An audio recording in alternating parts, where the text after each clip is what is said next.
오늘 평신도 사역자라는 제목으로 함께 주님 주신 은혜 나눌 때 하나님 주신 은혜가 말씀 가운데 충만하기를 축복합니다. 오늘 이 본문은 우리가 너무나 잘 아는 스데반 집사님의 얘기입니다. 스데반 집사님, 평신도 사역자죠.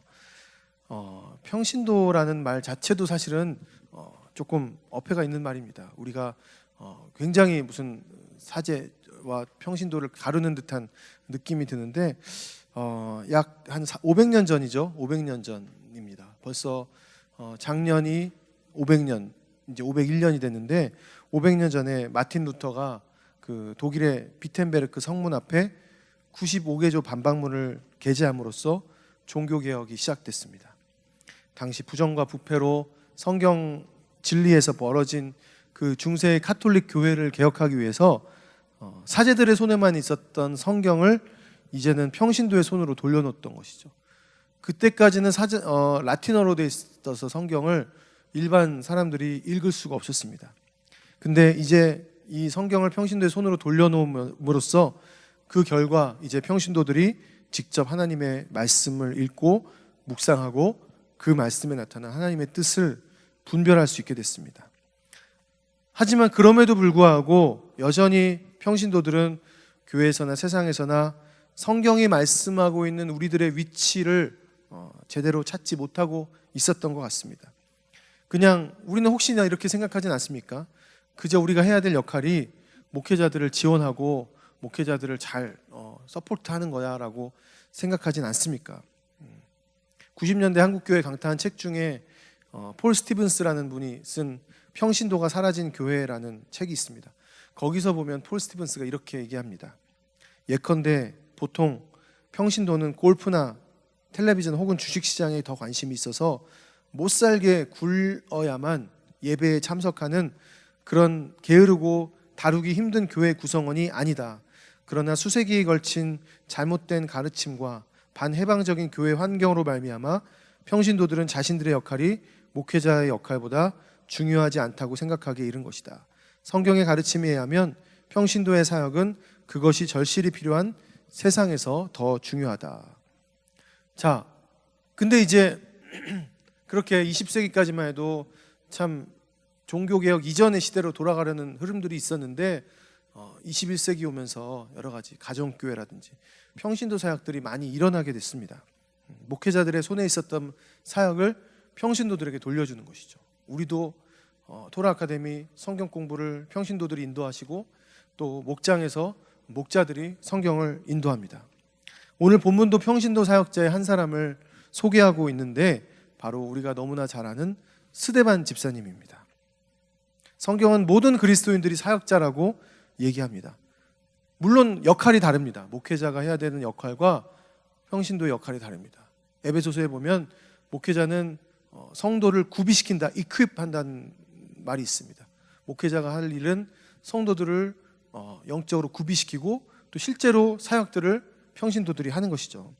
자, 근데 역할이 다르지만 평신도들의 사역이 목회자들의 사역보다 중요하지 않다고는 절대 가르치지 않는다는 것이죠. 오히려 우리가 본문에 오는 사도행전, 제가 이 본문을 고른 거는 어제 우리 큐티 본문이기 때문입니다. 우리가 이제 지난달, 이번 달과 다음 달에는 사도행전 가지고 큐티를 하고 새벽 예배 나누고 있는데 이 사도행전에 나오는 초대교회는 7 집사를 세워서 평신도 사역이 활성화되면서 더 놀라운 부흥과 건강한 성장을 경험할 수 있었습니다. 근데 안타깝게도 많은 평신도들에게 이렇게 해야 된다라고 얘기를 하면 이런 것들은 교육자들이 해주셔야 되는 거 아닙니까? 이런 것들은 목사님이나 전도사님들이 해야 되는 일 아닙니까? 라는 반응을 보인다는 것입니다. 예컨대 신방하는 거 우리가 교육자들이 물론 해야지만 평신도들도 충분히 할 수 있습니다. 돌아보고 만나고. 자, 평신도 사역이 중요한 것을 알지만 우리가 사역하는 것을 굉장히 중요하지 않게 신방하고 말씀을 가르치는 이 사역들을 중요하지 않게 받아들이는 현실을 볼 때 오늘 이 본문이야말로 우리가 적용해야 될 굉장히 중요한 말씀이라고 생각합니다. 오늘 본문은 진짜 평신도 사역자가 어떤 사람이어야 되는지 그리고 우리가 어떻게 평신도 사역을 회복해서 초대교회의 건강한 성장을 이룰 수 있는지를 가르쳐주고 있기 때문입니다. 자, 그렇다면 오늘 성경이 말하고 있는 평신도 사역자는 어떤 사람일까? 첫 번째는 평신도는 충만한 은혜로 사역을 감당하는 사람입니다. 한번 따라합시다. 평신도는 충만한 은혜로 사역을 감당하는 사람이다. 네. 자, 이 스데반이 7 집사님 중에 한 사람이었습니다. 다시 말해서 이 평신도 사역자로 세워졌는데 그가 행한 사역이 뭘까요? 그것은 기사와 표적을 이제 민간에 행했다는 것입니다. 어디서 본 듯한 표현이죠. 기사와 표적. 제가 한 3주 전에 우리 함께 말씀 나눴었는데 사도행전 2장 43절에 보면 이렇게 얘기합니다. 사람마다 두려워하는데 사도들로 말미암아 기사와 표적이 많이 나타나니.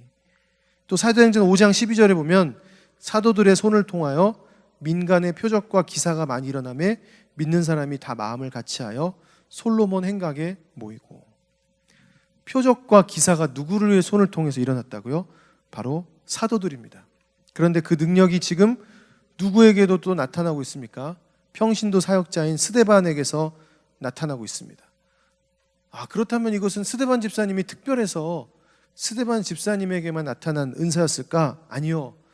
사도행전 8장, 우리 이제 뒤로 가서 8장 13절에 보시면 이렇게 얘기합니다. 시몬도 믿고 침례를 받은 후에 전심으로 빌립을 따라다니며 그 나타나는 표적과 큰 능력을 보고 놀라니라. 자, 빌립에게도 무엇이 나타났습니까? 표적과 큰 능력이 나타났다는 것입니다. 무슨 말입니까? 평신도 사역자인 스데반과 빌립 집사들을 통해서 사도들이 행했던 표적과 기사가 일어났다는 것입니다. 저는 저와 여러분의 사역을 통해서 기사와 표적이 일어나기를 주의 이름으로 축복합니다. 우리가 기도할 때, 우리가 하나님 앞에 말씀을 볼 때 기사와 표적이 일어나기를 주의 이름으로 축복합니다. 자, 근데 오늘 본문 8절에 보면 중요한 단어가 있습니다. 자, 그 표적과 기사를 어떻게 일어날 수 있었는지를 설명하는 내용이 있습니다. 다시 한번 본문 8절 같이 한번 읽어보겠습니다. 시작. 스데반이 은혜와 권능이 충만하여 큰 기사와 표적을 민간에 행하니. 자, 뭐가 충만했다고요? 은혜와 권능이 충만했습니다. 그렇습니다. 스데반 집사를 통해서 표적과 기사가 일어난 것은 바로 은혜와 권능이 충만했기 때문입니다. 근데 먼저 나온 단어가 있어요. 뭐가 먼저 나왔어요? 은혜입니다. 우리는 하나님 능력 주세요. 내가 좀 막 병도 고치고 싶고 내가 좀 우리 안에 삶에서 막 기적도 경험하고 싶었는데 능력 주세요. 근데 그 능력이 일어날 수 있는 조건은 은혜가 있어야 된다는 것입니다. 은혜. 주석을 보니까 이 구절 이렇게 해석합니다. 여기서 은혜는 예수 그리스도를 닮은 스데반의 인자한 성품을 가리키는 말이다. 무슨 말입니까? 표적과 기사가 일어나는 그 놀라운 능력은 예수 그리스도를 닮은 인자한 성품, 즉 하나님의 은혜가 충만한 사람에게서 나온다는 것입니다. 우리가 사역할 때 가장 중요한 건요, 은혜에 잠기는 것입니다. 저는 우리 교회가, 우리의 가정이 은혜에 잠기는 삶 사시기를 주의 이름으로 축복합니다. 사역을 해보면요, 정말 막 아무리 열심히 막 100에 200, 300으로 힘을 들여서 하는데도 막 너무너무 막 그냥 녹슨 그 톱니바퀴처럼 막 삐걱삐걱 돌아가지 않고 관계가 틀어지고 너무너무 힘들게 될 때가 있고요. 별로 하는 것도 없는데, 별로 하지도 않는데 그냥 막 톱니바퀴 잘 돌아가듯 막 이렇게 잘 돌아갈 때가 있어요. 왜 그럴까요? 전적으로 그것은 은혜가 있을 때와 없을 때인 것 같습니다. 저도 제 안에도 그렇습니다. 제 안에 은혜가 있으면 많은 사역을 하고 뭐 이렇게 말씀을 선포하고 뭐 찬양을 하고 뭐 교회에서 여러 가지 행정 일을 하더라도 막 기쁩니다. 피곤하지만 시간이 어떻게 가는지 몰라요. 하지만 내 안에 은혜가 고갈되면 이 자리에 서는 게 그렇게 힘들 수가 없습니다. 우리는 은혜로 살 수밖에 없는 인생입니다. 사역에 있어서 가장 중요한 것은 하나님의 은혜에 잠기는 것이라 믿습니다. 날마다 십자가 앞에서 날 구원하신 주님의 은혜에 빠지는 것입니다. 제가 지치면 저는 그렇게 생각한 적이 있었습니다. 누군가 나를 힘들게 하기 때문에 내가 지친가? 아니더라고요. 절대 그렇지 않습니다. 은혜가 고갈되기 때문에 내가 지치는 것입니다.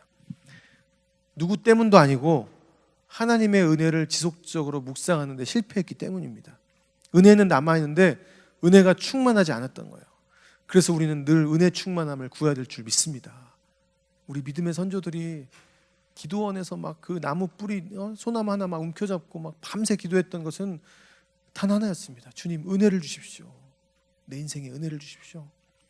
은혜가 충만하면요, 표적과 기사가 일어납니다. 하나님의 은혜에 잠기면 정말 기이한 일들이 우리 삶에 일어나게 될 줄 믿습니다.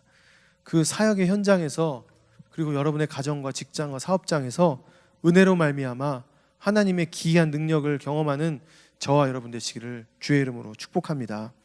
한 발 더 나가서 성경이 말씀하고 있는 평신도 사역자는 어떤 사람일까요?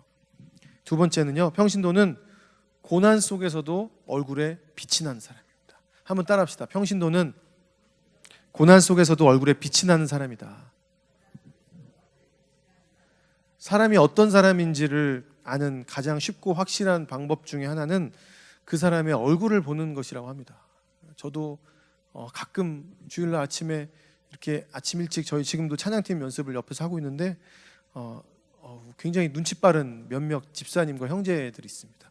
제 표정을 보면 오늘 기분이 어떤가, 그게 느껴진대요.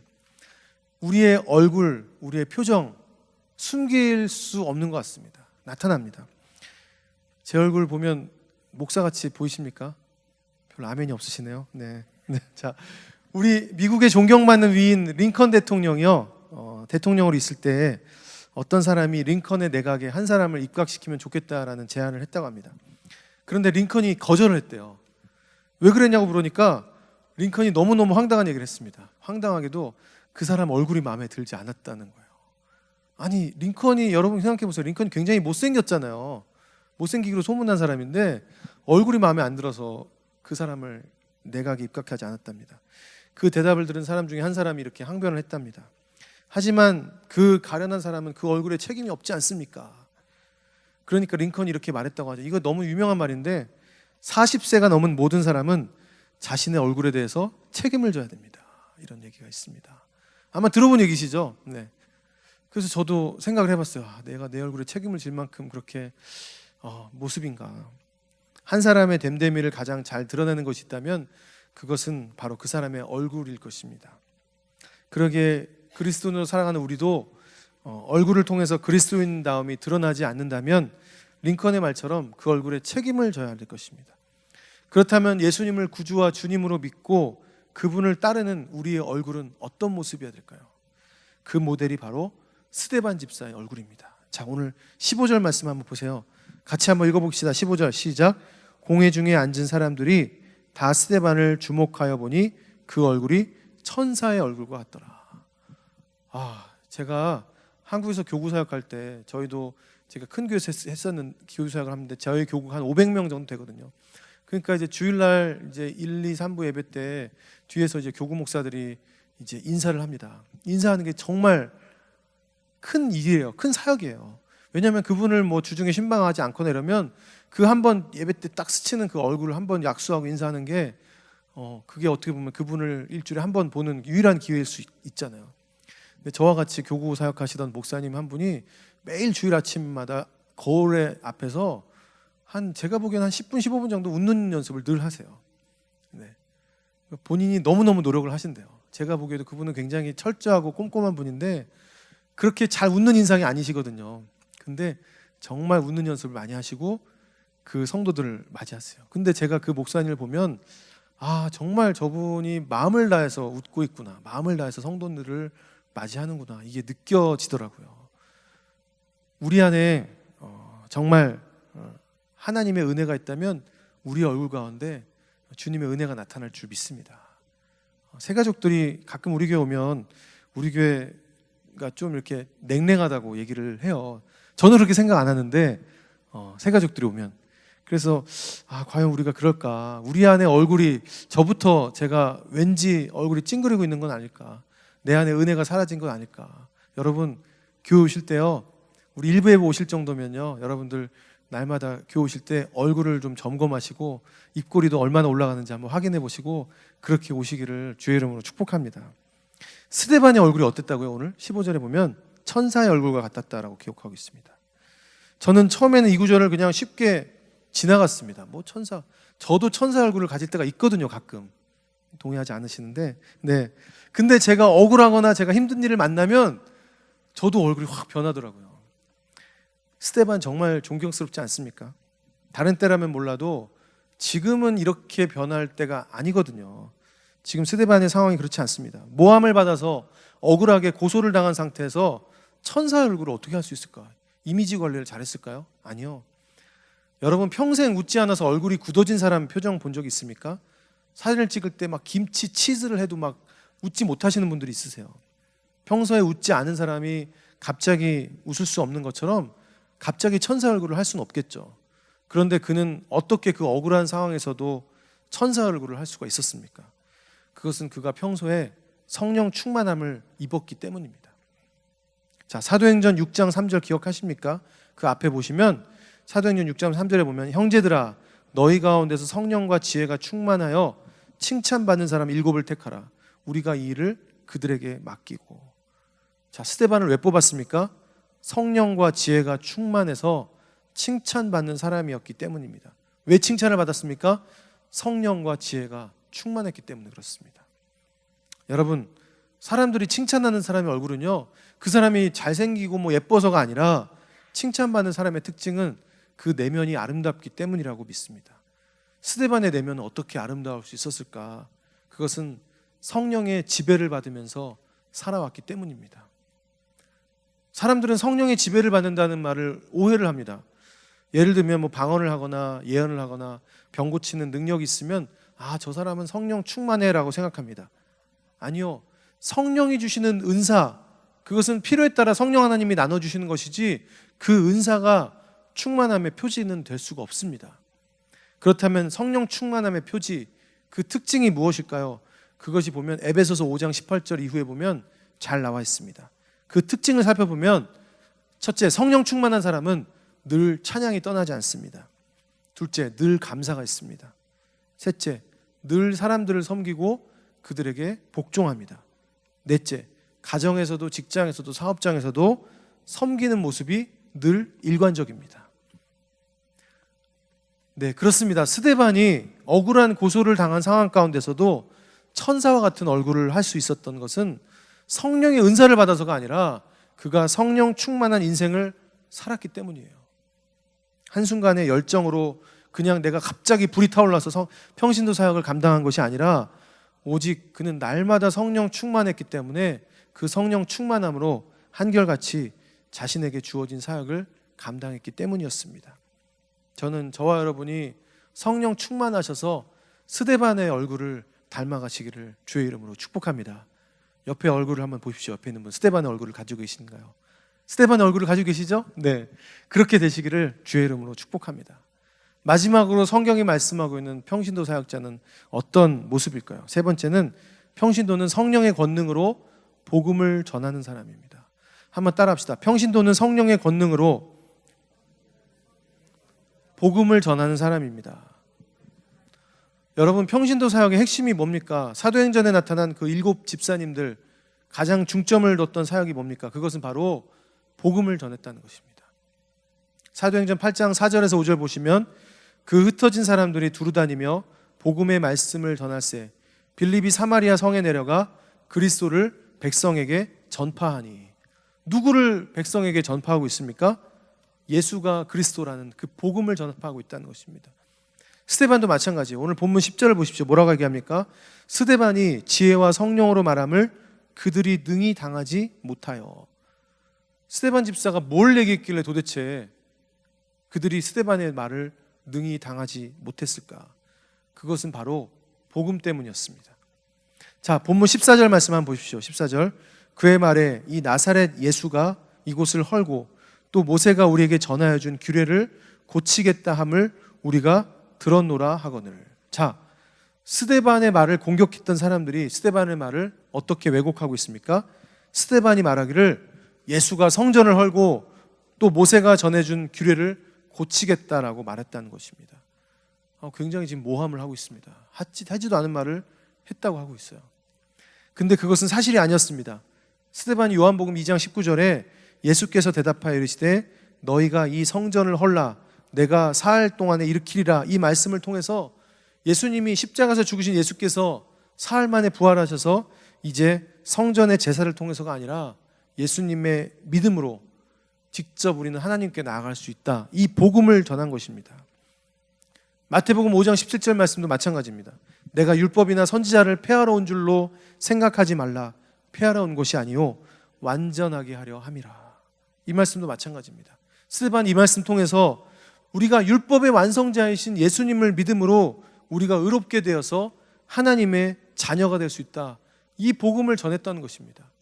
근데 성전에서 온갖 기득권들을 다 누리고 종교인으로 살던 그들에게 복음은 복음이 아니었습니다.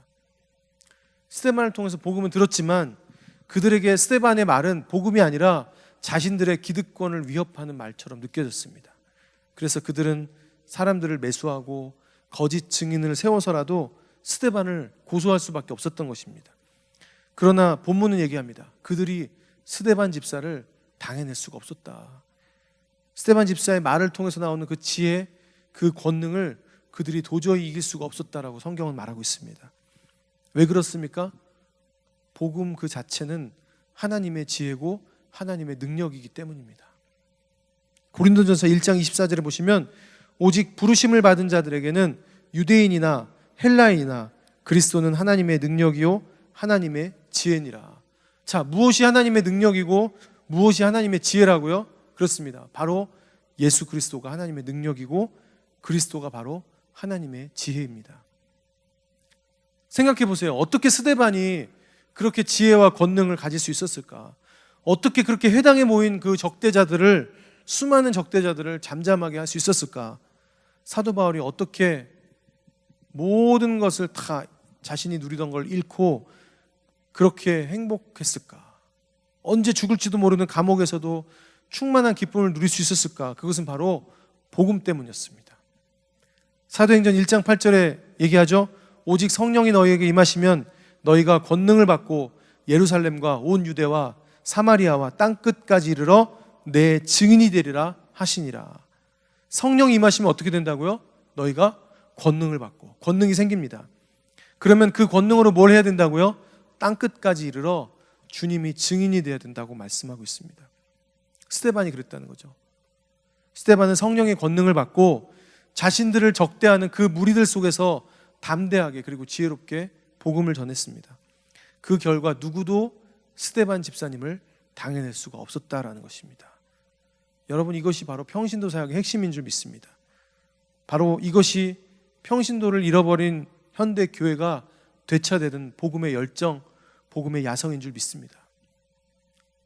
제가 오랜만에 이렇게 예전 친구들, 페이스북이나 이런 걸 통해서 예전 친구들을 만나게 되잖아요. 고등학교 때, 중학교 때 친구들. 근데 놀라운 것은 그 친구들이 예전에 같이 교회 다녔던 친구들도 있는데 99%가 교회를 다니지 않고 있더라고요. 뭐 친구들이, 남자들이 뭐 중간에 교회를 떠나는 경우도 참 많지만 대부분 교회를 안 다니더라고요. 제가 보니까 분명히 안 다니는 게 분명해요. 그 친구들을 따로 만나보진 못했지만 그 친구들이 올리는 글들이나 포스팅을 보면 교회를 안 다니는구나. 이 친구 옛날에 나랑 같이 열심히 기독 동아리도 활동했던 친구인데, 그걸 보면서 이 목사라는 이 위치가 참 교회 안에서 많은 시간들을 보내지만 이 복음 전하지 않으면 소용이 없구나. 우리 평신도들 마찬가지죠. 우리가 얼마나 믿지 않는 사람들을 우리 주변에 만날 기회가 있습니까? 그러기 위해서 우리를 부르신 줄 믿습니다. 우리가 복음 전하라고. 복음 전하는 삶, 날마다 어디를 만나든지 무엇을 하든지 복음 전하는 삶, 그 삶을 하나님께서 우리를 부르시는 줄 믿습니다. 스데반 집사님이 우리보다 뛰어나서 남들보다 우리보다 그게 아니라 그는 그냥 성령 충만해서 그냥 예수님이 그리스도라는 복음을 전했을 뿐입니다. 그리고 복음을 전한 그 스데반 집사를 통해서 그는 비록 핍박을 받았지만 그 후로 많은 사람들이 예수님을 믿게 되었습니다. 지금도 이름 없이 빛도 없이 선교지에서 아니면 복음의 현장에서 복음을 전하시는 분들이 너무너무 많습니다. 이분들의 사역이 어찌 목사님들과 전도사님의 사역보다 작다고 할 수가 있겠습니까? 복음을 들은 한 사람을 통해서, 그리고 복음을 듣고 변화된 그 평신도 사역자들을 통해서 하나님은 지금도 세상을 바꿔가고 계십니다. 우리 안에 그렇게 충만한 은혜로 복음을 전하고 정말 복음 가운데 나아오고, 그리고 정말 그렇게 복음 가운데 살아가는 그 평신도 사역자들, 주님이 부르시는 그 위대한 평신도 사역자들을 하나님께서 어떻게 기억하고 있을까? 아마 우리 집사님들, 여기 앉아 계신 우리 성도님들을 보니까 그 얼굴이 천사 얼굴 같았다. 오늘 스테반 집사님이 그렇게 고백했던 그 고백처럼 우리 안에 그 복음의 영광으로 가득해서 우리 안에 그렇게 하나님의 광채가 비치는 삶 살아가시기를 주의 이름으로 축복합니다. 축복합니다.